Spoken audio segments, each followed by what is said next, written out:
Hello everyone, welcome to the Hope Collective. Thanks for joining me today as I channel some collective messages for us from our spirit guides, our benevolent spirits beyond the veil, divine forces, angelic forces, the higher selves of my collective. There we go, that's what I'm looking for. I actually don't know what the topic of today's reading is going to be, but I was guided to sort through our tea leaf oracle deck here, my tea leaf oracle deck, and find the astral house cards and pick 3 of those to be our significator cards. I was also guided to place these crystals on screen. We'll see if they end up being matched to the specific piles. There is the other one. And let's spread these out and check and see if I'm missing any of the astral house cards. I've also been, as I meditated and planned for this reading today, getting this really delicious candy-colored, vibrant rainbow, sparkling bright energy. So I'm really excited to see how that comes through in today's reading. Very literally sweet tasting energy. All right, so let's see which astral house cards we are called to use here. All right, getting that one right away. Let's keep, oh, this one wanted to come out, and that one's saying it's group 3, and then this one is saying it's group 2. Is that correct, spirit guides? All right, we got it. So let's see what we have here. Career, happiness, and wealth. All right. Well, I am gonna align the opalite with the career card, the orange calcite with the happiness card, love the match in the colors there, and the purple fluorite with the wealth card. And these are our 3 groups for today.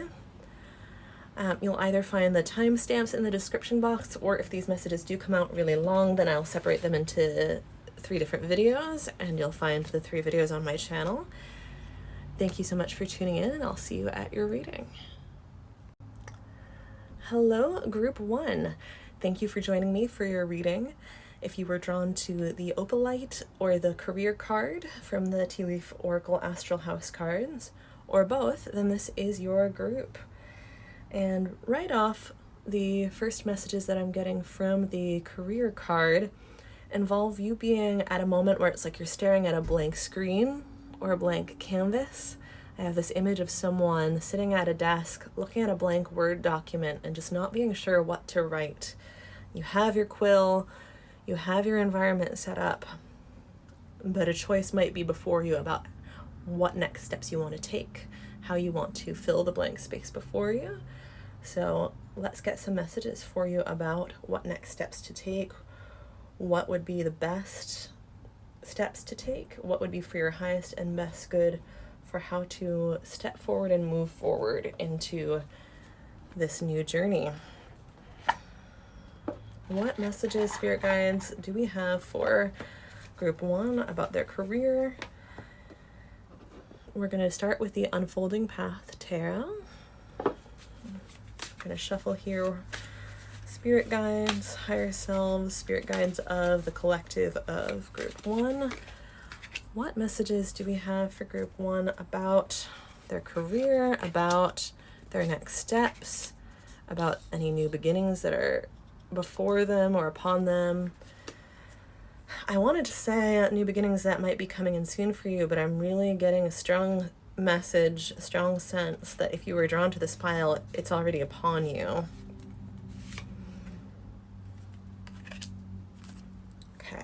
So I'm being guided to start with these 4. We have the High Priestess,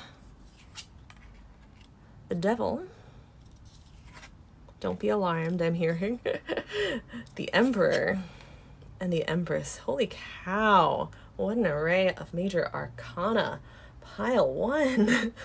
What have you been up to lately? There is this really strong sense of like, oh my gosh, you have been up to something potent. That is why you have this blank slate, this new beginning before you. There's a lyric from Cornelia Street by Taylor Swift about filling up the blank pages of a new beginning as well. I might link that in the description box or in the comments if I remember to, if it stands out enough from the messages that it comes to me while I'm editing and posting. Wow. Some of you have found a divine partnership. For some of you, I'm definitely getting that this is a business partnership rather than a romantic partnership. For some of you, I am hearing, feeling, sensing, receiving that this is a romantic partner who is also your business partner, and that you two are very much in the process of or on the cusp of creating something new, which is typically part of the message with the Empress as well.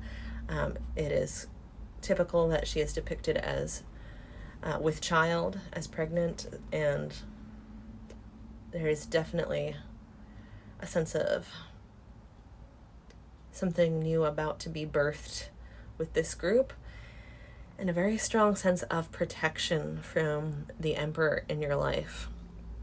So if you don't currently have a romantic partner or a business partner that you are working with, where one of you is very much, or both of you are very much in this role of protecting each other on this path, there is a strong sense of spiritual protection on this path. There's just this energy radiating from this conjunction here of this half of the partnership, the Emperor half of the partnership, going, do not mess with my person, do not mess with this process going on, this birthing that's going on.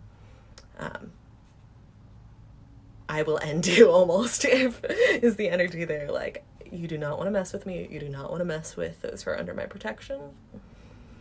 And with the Devil card, there may be some other parties that are interested in trying to mess with it, and with the sense of like distance between this half of the reading so far and this half, and the way the Emperor is between the Empress card and the Devil card, I do feel that there is a strong protection in place against any parties that might be there.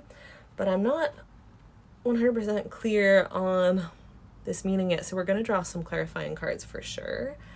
I do think with the High Priestess coming out in conjunction with the Devil, there is a message to, and a sense of perhaps already listening to your intuition, because it is very on point about what is right and what is wrong for you in this new beginning, and listening to your intuition and really to your gut feeling, and pausing if you aren't 100% sure about something before you move forward will really, I'm hearing save your bacon, which is not a phrase I normally use.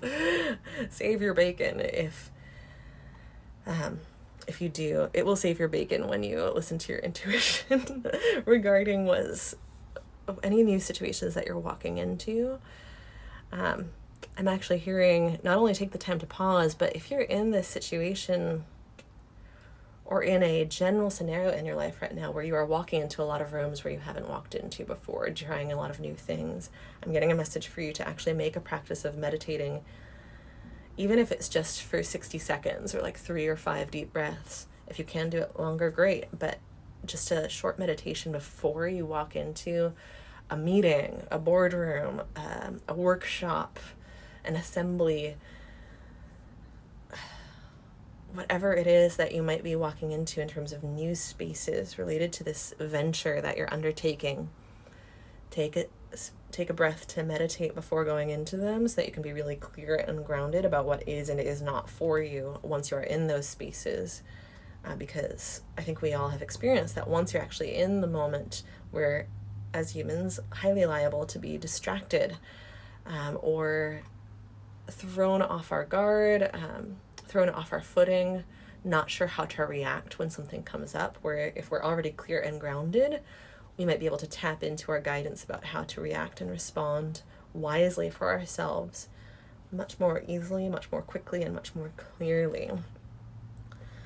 All right, Spirit Guides, so where are we going next for further clarification and guidance for our group ones? I'm being drawn to the Frequency Tarot. let's shuffle the frequency tarot a little bit and get some messages from here. All right, we've got one coming out right away, and to make room here, let's move some folks up.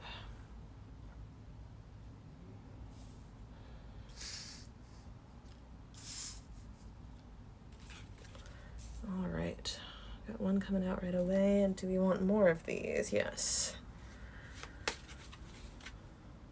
All right, we've got this one coming out. And this one. Some of these cards are water damaged. I got this deck several years ago, so I do apologize in advance if that affects the visibility of any of the images. If I remember to, I'll post a link down below in the description or in the comments to the website that has the index of the frequency paintings. Okay.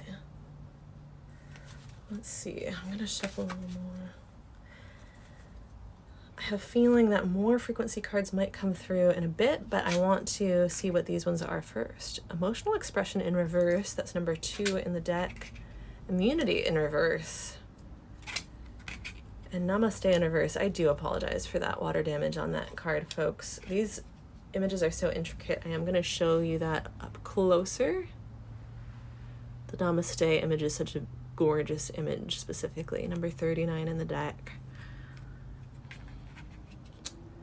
The immunity image, number 8 in the deck.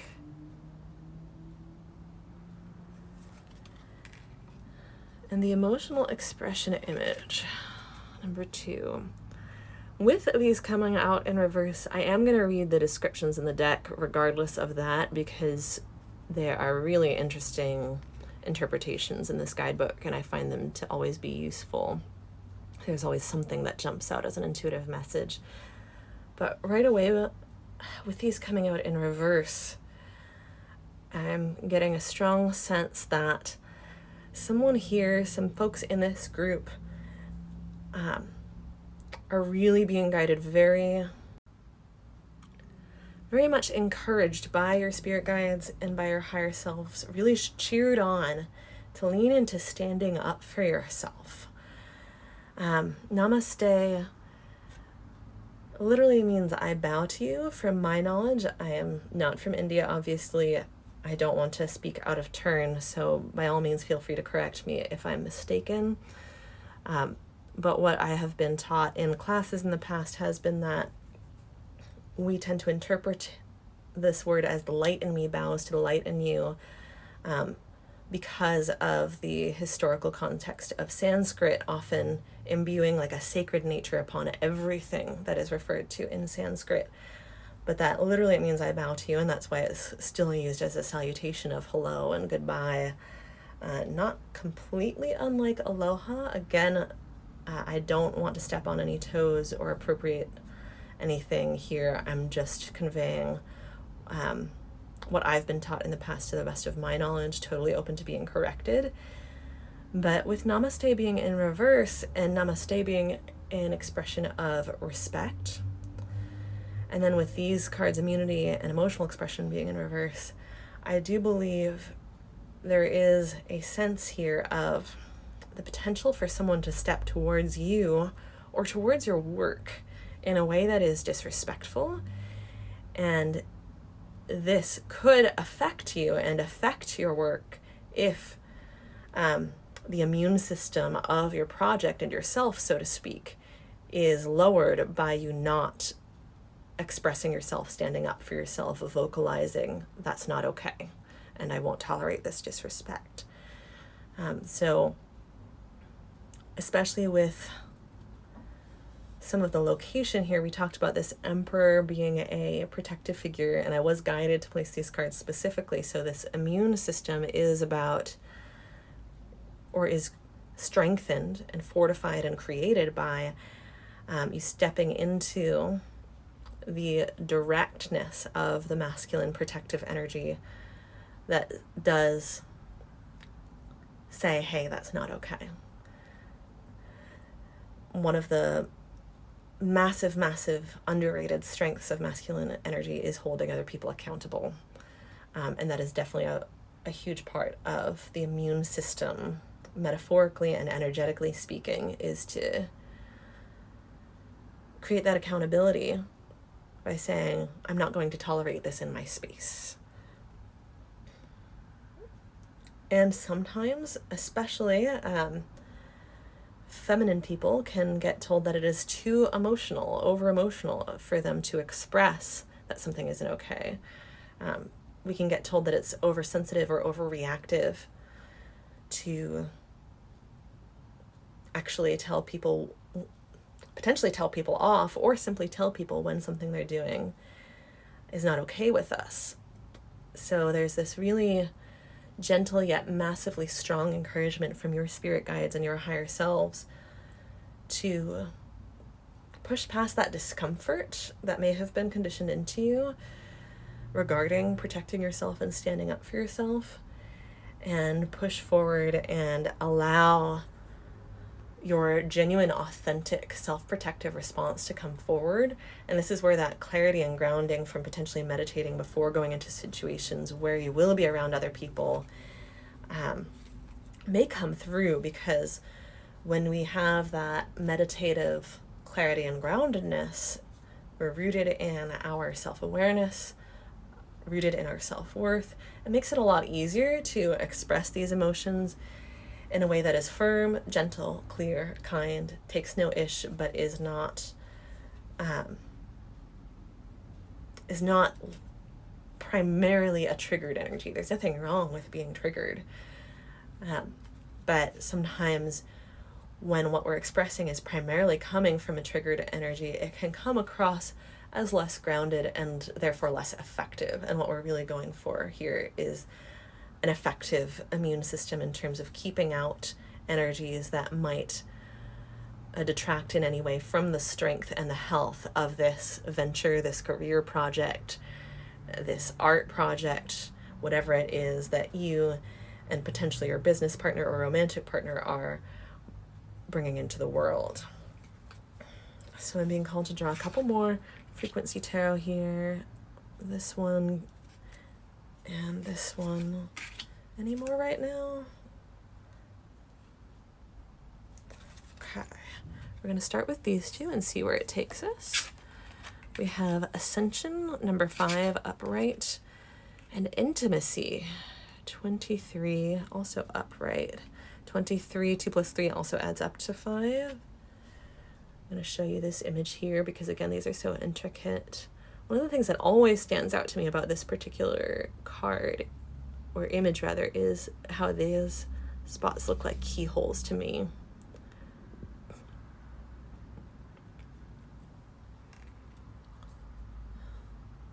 I do think the unlocking your voice and unlocking your capacity to stand up for yourself is also key to unlocking your potential in a lot of other ways. Intimacy here, we have the handhold and the faces on this, and the general sense of interlocking in addition to the handhold interlocking. I do feel that one part of this message is how the support between you and your partners in this venture or partners in life is a really strong root system that needs and deserves to be nourished, so that it is there for you to lean into and to be part of your immune system against any sort of invasive or attacking energies that could, if that immune system is not properly nourished, threaten the venture or the project, or potentially threaten the relationships involved. So there's a message here to prioritize nourishing those relationships. Prioritize, okay, yes, another piece is falling into place here. Prioritize honest and thorough communication, emotional expression, and authenticity in these relationships. And to whatever degree is appropriate depending on how intimate these relationships are, but still prioritize making sure that those channels of communication are very clear and not clogged up by anything that's being left unsaid and creating tensions. Those types of clogs would become weak points that could then be exploited, or not even necessarily intentionally exploited, but simply unintentionally poked at by a passerby or an onlooker, and that could then cause dominoes to fall.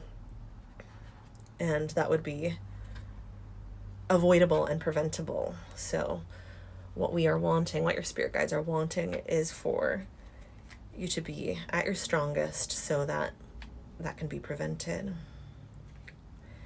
The intimacy card in the guidebook, number 23, says, if you have drawn this card upright, you are in need of intimacy in your life.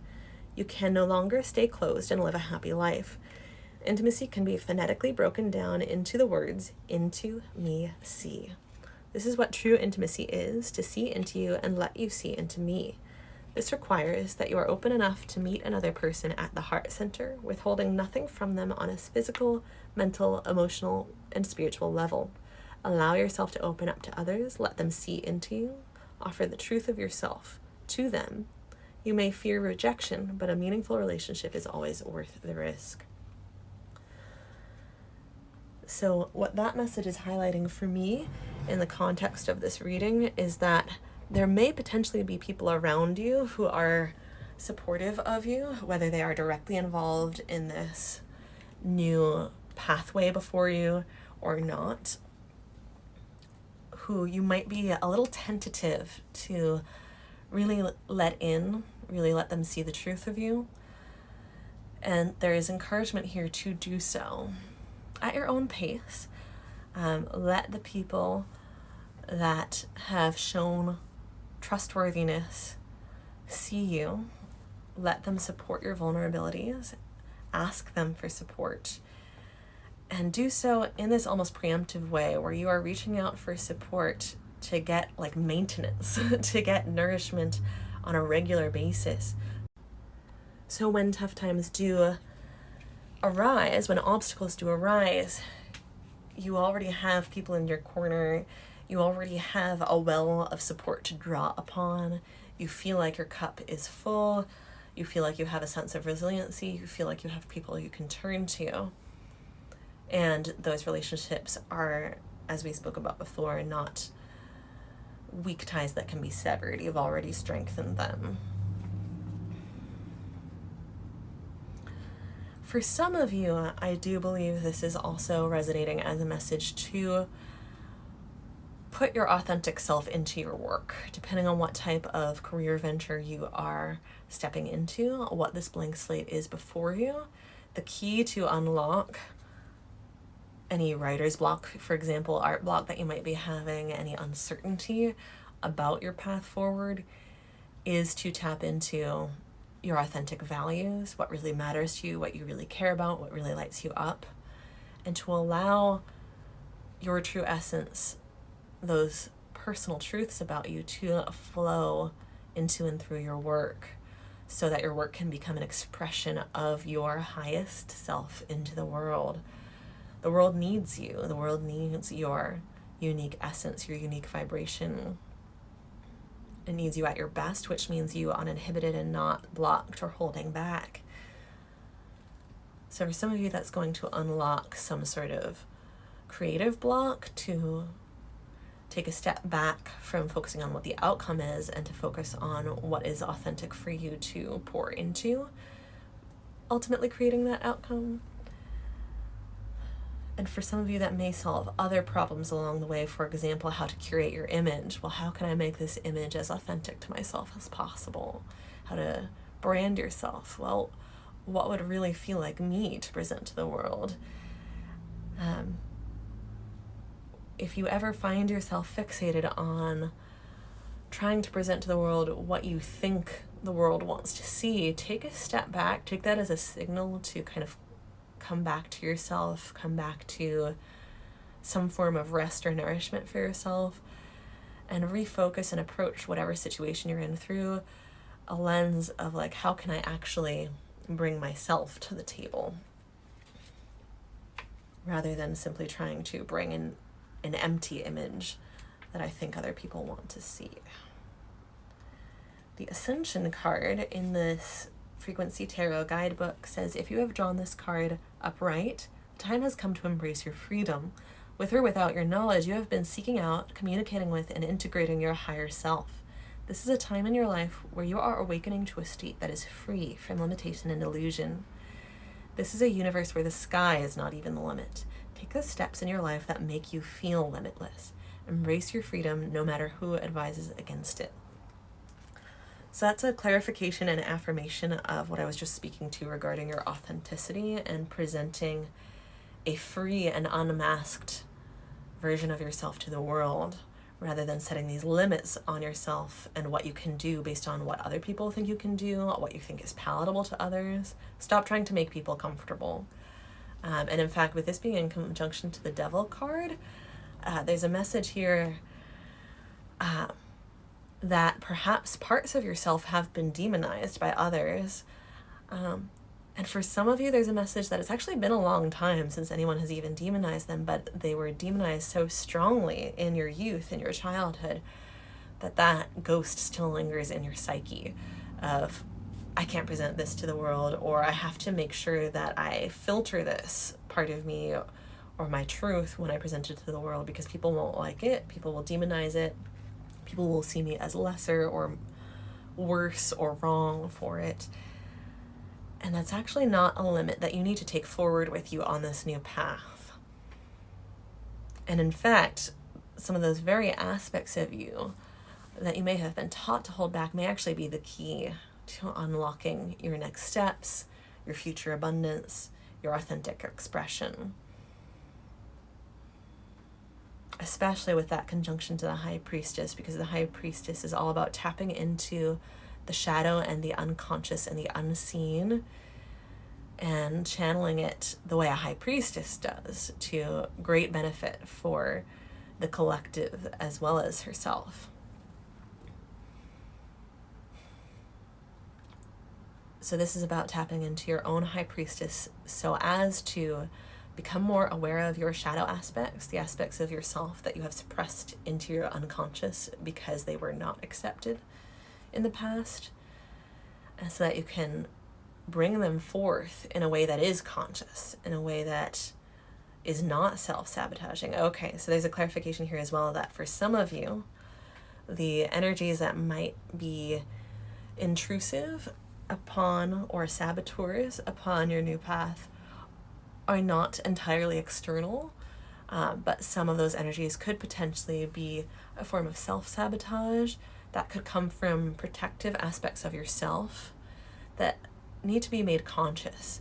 If you make their aims, their goals conscious, then you can find a way to accomplish the self-protection that those self-saboteur parts of yourself are looking to accomplish without wreaking any havoc upon your career, your relationships, or your life. Especially where we had the fear of intimacy come up.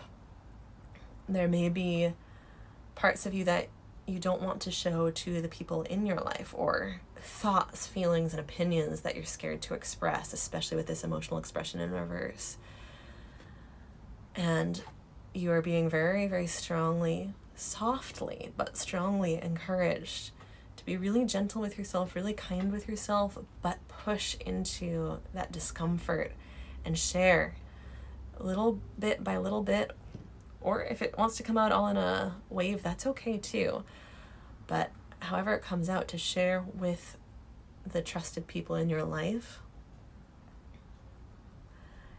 And that doing so, becoming conscious within yourself and sharing authentic emotional expression with others in your life is going to really protect you and protect what you're trying to create, as well as enrich what you're trying to create by allowing you to pour all the different colors of your authentic rainbow of self into your creations. It's a really powerful move to make in your life. And I can definitely see why that would be a key to unlocking so many parts of your future, because that type of shift can feel small at first when you're first doing it, and admitting something to yourself, admitting something to someone in your circle. can feel terrifying, but also like this tiny baby step, but then it can just change everything, because you no longer have to carry that terror around. You no longer have to carry that shackle, that chain, that shadow around that we're seeing shrouding the devil here. You no longer have to carry a low opinion of yourself around for something that actually isn't deserving to be demonized, or doesn't need to have a negative effect on yourself if it's channeled constructively. You know, for example, so many emotions that we suppress and shy away from actually become just beautiful and so necessary in their exalted forms. For example, anger is often what drives us to actually speak up for ourselves and protect ourselves. And if it's suppressed instead, then it can brew into resentment that undermines our relationships, or dread that causes us to not step into situations where we could actually shine, or a sort of simmering self-repression that makes it really hard to step forward in any direction, because we really need to allow that bottled up feeling to unclog from the pipe first, before everything else that's bottled up behind it can flow smoothly. Yeah, there are some feelings, thoughts, opinions that may have curdled into shame in your internal ecosystem. And there is really this strong feeling of gentleness from your spirit guides here, that there is room for safe spaces in your life, in your networks, and within yourself, to start uncorking any parts of you that you're ashamed of, turning over the stones, letting them dry out, letting yourself examine those stones that have been unturned in a way that isn't harsh and isn't mean to yourself. So with that said, we have spoken a lot to the emotional expression card already, but I'm still going to read the short blurb from the guidebook, card number 2. If you have drawn this card in reverse, you are denying how you really feel. You are not being open with yourself or other people. This emotional facade is exhausting.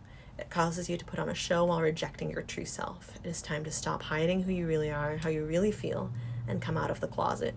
You are being called to express your true feelings. There's even a message I'm getting from the spirit guides that for some of you with the Emperor and the Empress here, this could actually change or even potentially save your marriage or your primary partnership, or romantic relationship or familial relationships, to really embrace authentic expression rather than denial.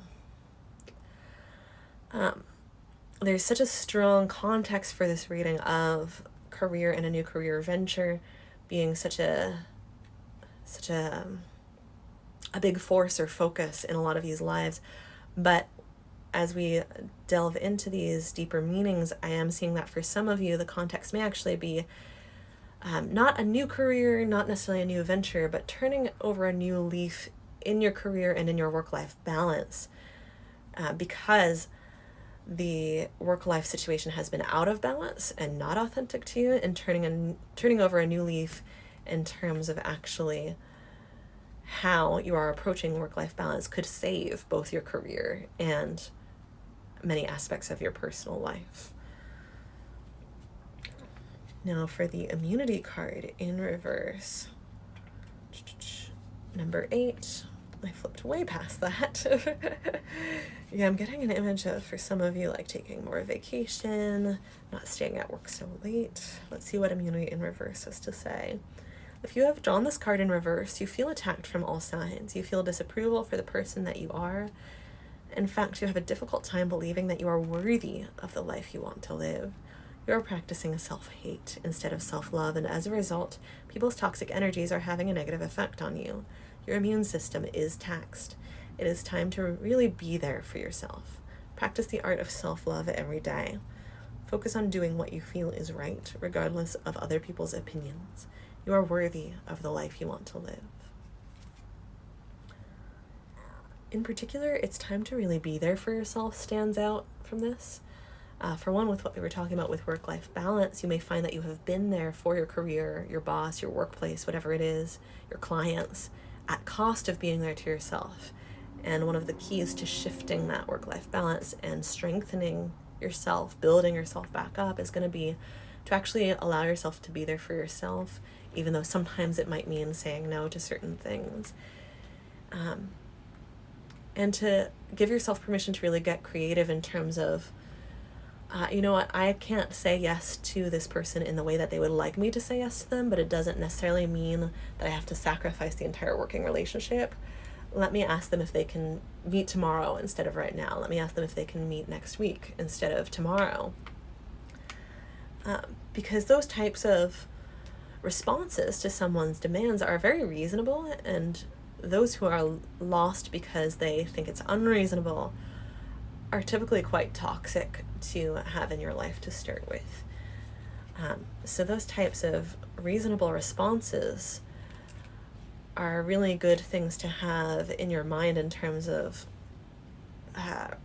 reprogramming ourselves, because we get into these patterns where the knee-jerk response of like, oh, I'm just going to say yes to everything because otherwise, for example, just an example, this may not be your life by any means, but otherwise all my friends or all my clients or might abandon me, or my workplace might fire me, so I'm going to say yes to everything just as a knee-jerk response and not even question it. So when we have that programming or that pattern set up, it can be very challenging to, in the moment, do anything but that, or to feel like we have any power to do anything but either stay in that groove or swing the pendulum completely the other way and tell people to F off. And it isn't actually necessary to go to one extreme or the other. Part of having really strong, authentic emotional expression and a strong metaphorical and energetic immune system is standing your ground in a way that weeds out the people who want to steamroll boundaries, but includes and takes into account people who actually want to work with you and respect you. And now, speaking of respect, I can't believe I completely didn't even think about that, but speaking of respect, I was talking about respect in relationship to the Namaste card previously, but we're going to swing back to the Namaste card now. Number 39, the guidebook says, if you have drawn this card in reverse, you are held back by your disconnection from and avoidance of people. You have glorified the idea of independence without realizing that this is an interdependent universe. You are currently afraid of letting anyone too close. You use many techniques to keep yourself safe by separating yourself from others. For example, you may belittle them, criticize them, make no time for them, not try to understand them, show no love to them, and receive no love from them. Right now, you are trying to be an island unto yourself. And whether you know it or not, this is causing you and those around you to suffer. Now is the time to connect more with others.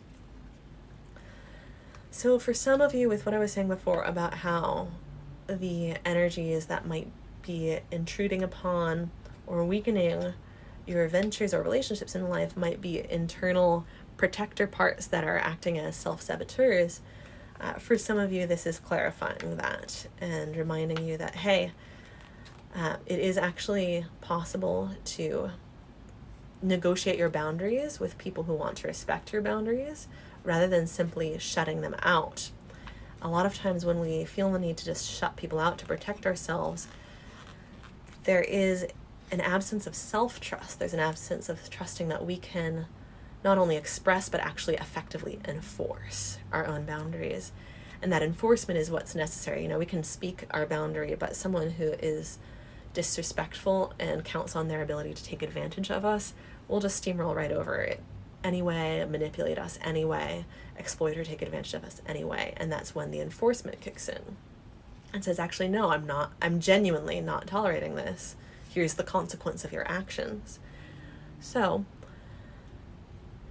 this is clarifying that by stepping into and leaning into expressing your boundaries, your needs, your feelings authentically, and getting closer to yourself and being there for yourself, you're also going to step into your ability to let other people in without allowing boundary violations as a result.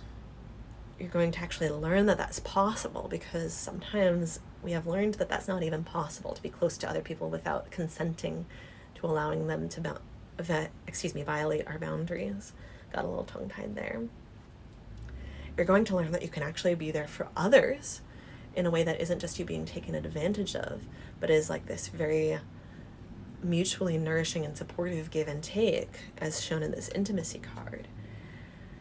And you may be being pushed to this realization by having reached a crossroads in your life where your relationships with yourself and with other people are actually affecting your career. And you may actually be astonished by how unclogging these pipes in the network of expression and support that flows between the different parts of yourself and between you and the different people in your life does actually then completely smooth out the flow of energy within your career and your work life. Wow. Let me check in and see if there's anything else that wants to come through. I don't know if this is going to resonate with anyone, but I've been getting this strong image for the entirety of this reading of like this couple attending some kind of evening event where everyone is dressed very kind of like either business casual or evening formal wear, and it's in a city and it's raining, and there's just this entire time I've been getting this context for like these images of people either going into a work event, like I spoke about at the beginning with needing to meditate before you go into events, or this couple attending an event together, or like these business partners meeting clients or potential collaborators at this like night out event. So for some of you, this may be an event that just happened that is affecting you very strongly right now. It might be where these tensions kind of came to the fore.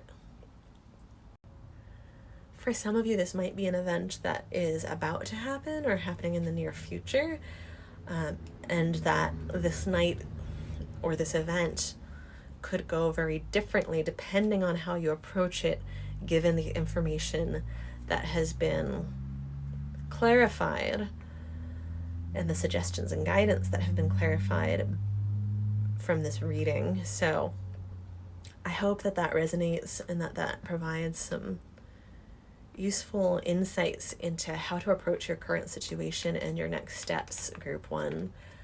This feels very timely. This feels very, very much like like your spirit guides kind of seeing you about to step into muddy water where you think there's solid ground, and kind of just gently going, oh, grabbing you by the shoulders and just pulling you to the side, back to the path, and redirecting. And it might feel a lot more scary and in depth than that as you're going through that.